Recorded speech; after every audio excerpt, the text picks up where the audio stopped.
My name is Rich Burgle. I'm the Director of Conservation, Education, and Science at the North Carolina Zoo.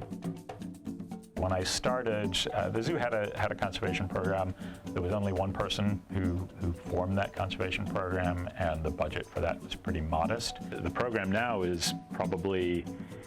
more than 10 times the size that it was when I started. And that mirrors something that's going on in the zoo world in general, where zoos increasingly are recognizing how important it is not just to provide great care for the animals here at the zoo and to provide interesting and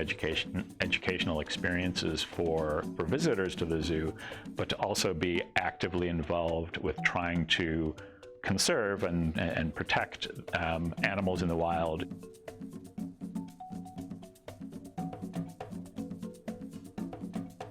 Something that a lot of people don't realize is the role that the North Carolina Zoo and zoos in general have in conserving wildlife. One of the things that we've done that I think has really had the most impact in terms of protecting animals in the wild is developing this system called SMART, which stands for the Spatial Monitoring and Reporting Tool. It's basically a software system that allows people working on the ground in national parks in Africa and Asia and so on to record information about what they're doing, so they can record information about where they go on patrol, where they see animals, where they see evidence of something like poaching, put that all together and put it into a really sophisticated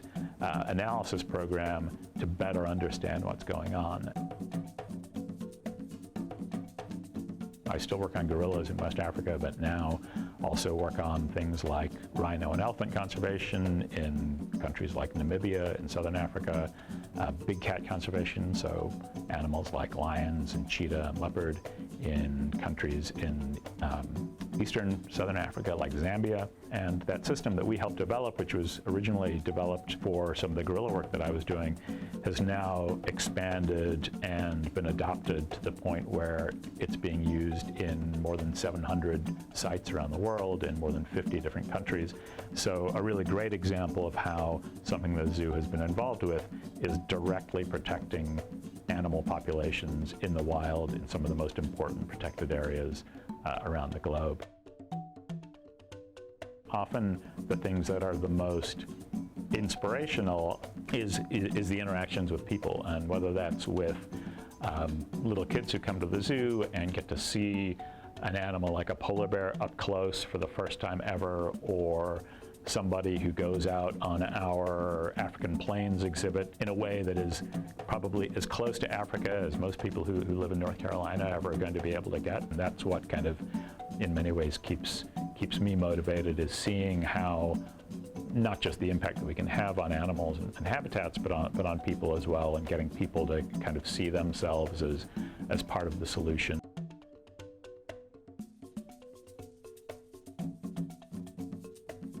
The zoos are a real force for conservation, and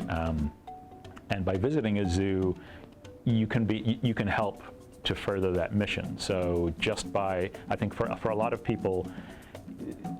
care about rhinos being poached or tigers being poached, but don't really feel like there's anything that they can do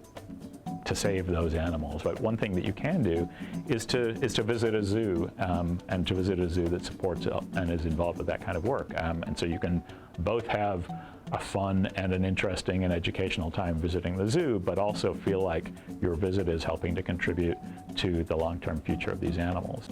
I think that's one of the things that I've really tried to convey, especially in recent years, is this role that zoos have in the conservation of species, and that we're not just about